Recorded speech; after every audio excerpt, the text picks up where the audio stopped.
প্রতিটি দলের প্রয়োজন একজন নির্ভরযোগ্য যোদ্ধা, এমন একজন যিনি দলের যখনই প্রয়োজন ব্যাট হাতে সামনে দাঁড়াবেন। বাংলাদেশের জন্য সেই নামটি হলো মাহমুদুল্লাহ রিয়াদ।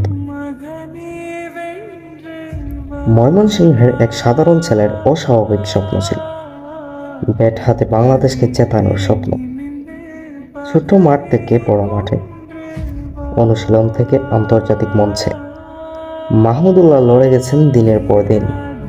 2015 সালের বিশ্বকাপ, বিশ্ব ক্রিকেট তখনও জানত না এক নতুন নায়ক আসছে।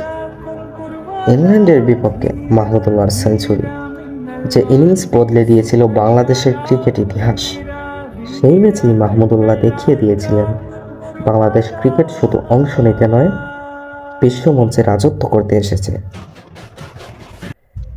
কিন্তু প্রতিটা নায়কের জীবনেই এক সময় ঝড় আসে।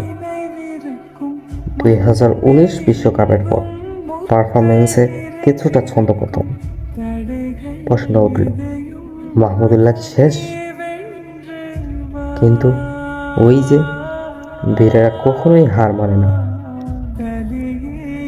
2021 সালের টি-20 বিশ্বকাপে মাহমুদুল্লাহ নেতৃত্ব দিলেন নতুন এক বাংলাদেশকে।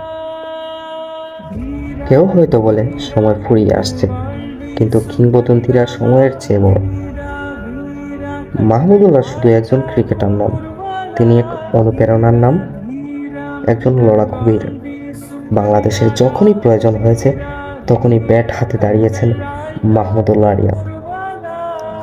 বাংলাদেশ ক্রিকেটকে সব সময় লজ্জার হাত থেকে বাঁচিয়েছেন এই ক্রিকেটার। তাই তো ভক্তরা তাকে ভালোবেসে সাইলেন্ট কিলার নামে ডাকে। আপনিও যদি এই সাইলেন্ট কিলারের একজন ভক্ত হয়ে থাকেন, তাহলে আমার এই ভিডিওটিতে একটি লাইক দিন এবং চ্যানেলটি সাবস্ক্রাইব করুন। দেখা হবে নতুন কোনো ভিডিওতে।